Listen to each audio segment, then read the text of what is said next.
ሙስና ኢፍትሐዊነትን ያነግሳል። ሙስና ስርዓት አልበኝነትን ያስፋፋል።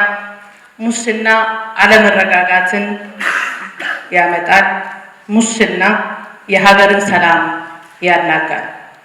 ስለሆነም እንደ ሀገር ሁሉን አቀፍ ብልጽግናን ለማረጋገጥ ሀገራችን ለሁሉም ዜጎቿ ምቹ እና ተስማሚ እንድትሆን የጸረ ሙስና ትግልን በአግባቡ መታገል ከአመራራችን ከአባላችን የሚጠበቅ ነው። ሁለንተናዊ ብልጽግናን ለማረጋገጥ ሁሉን ኢትዮጵያውያንን አንድ ላይ ያሰባሰበ ግዙፍ ፓርቲ ነው። ፓርቲያችን በሚመራበት የመደመር እሳቤ ሌብነትና ብልሹ አሰራር ቀይ መስመር መሆኑን ያስቀመጠ ሲሆን በሌሎች የፓርቲ ሰነዶችም በትኩረት ትግል እንደሚያደርግበት በግልጽ ያስቀመጠ ፓርቲ ነው። ብልጽግና ፓርቲ የሚመራበት የመደመር ፍኖተ ካርታ ውስጥ የሌብነትና ዝርፊያን ማካሄድ ቀይ መስመር መሆኑን ከማስቀመጡን ባሻገር አቋም ይዞ በፓርቲ ፕሮግራም፣ በመተዳደሪያ ደንቡ እንደዚሁም በምደባና በምዘና መመሪያዎች ላይ ከህሊና ቢስነት የሚመነጭ ሌብነትና የተደራጀ ስርቆት ከምንጩ ለማድረግ እንደሚታገል በግልጽ አስቀምጧል።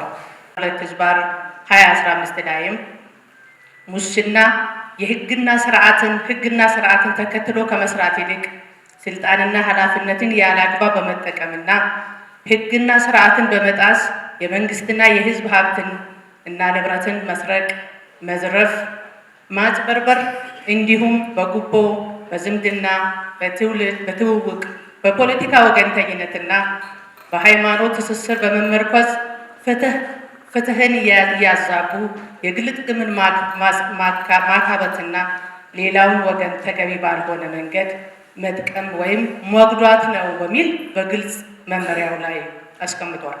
ፓርቲያችን የሚመራው መንግስት በርካታ የሌብነትና ብልሹ አሰራሮችን በአሰራር ስርዓት፣ በግምገማ፣ በኦዲትና በበሰለ ትግል በመለየትና እልባት በመስጠት በርካታ የመንግስትና የህዝብ ሀብትን ወደ መንግስት ካዝና እንዲመለስ በማድረግ እንዲሁም ትልልቅ ሀገር አቀፍ ፕሮጀክቶችን ከችግራቸው እንዲወጡ በማድረግ እንዲሁም ወንጀለኛ አካላትን የህግ እርምጃ በመውሰድ በታሪክ የማይረሳ ተግባራትን አከናውነዋል። እንደምታውቁት በቅርብ ጊዜ የተመረቀው የህዳሴ ግድብን የነበረበትን ከለውጡ በፊት የነበረበትን ከችግሩ አውጥቶ አሁን ለኢትዮጵያ ህዝቦች እውን ያደረገ ፓርቲ ነው ማለት ነው። እንደ ዞናችንም ከቅርብ ጊዜ ወዲህ የተስተዋሉ ያሉ የብልሹ አሰራሮችና የሌብነት አዝማሚያዎችን በጥልቀት በመፈተሽ በኦዲት፣ በግምገማ፣ በአሰራር ስርዓት በመለየት የመንግስትና የህዝብ ሀብት፣ የተወረረ መሬት እና በምልጃ የሚሰጡ አገልግሎቶች፣ ከማዳበሪያ ሽያጭ የተሰበሰበ ገንዘብ የማሸሽ ችግርን፣ የገቢ አሰባሰብ ላይ የተሰማሩ ባለሙያዎች የዕለት ገቢን በአግባቡ ወደ መንግስት ካዝና ያለማስገባት ወዘተ ችግሮችን በዝርዝር በመገምገም ከዞን ጀምሮ የተቀናጀ ትግል በማድረግ ችግሩን በፈጠሩ አካላት ፖለቲካዊና ህጋዊ እርምጃ በመውሰድ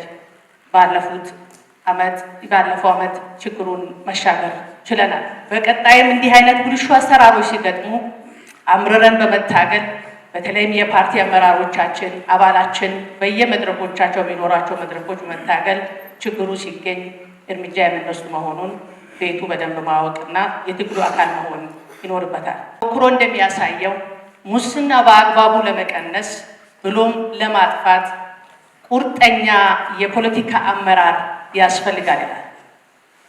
ቁርጠኛ የፖለቲካ አመራር ማለት በደረጃው ያለው አመራር የፓርቲ አመራር ሙስና ካንሰር እንደሆነ፣ ሙስና የልማት ጸር እንደሆነ፣ ሙስና የህዝቦችን የአለመረጋጋት፣ ሙስና ሀገርን እንዳትለወጥ የሚያደርግ መሆኑን በውል ተገንዝቦ አመራራችን መታገል፣ ከሙስና መራቅ፣ ከሙስና የጸዳ መሆን፣ ራስ ጸዶ ሌሎችን እንዲጸዱ ማድረግ ላይ የፖለቲካ አመራሩ ቁርጠኝነት የሚፈልግ ስለሆነ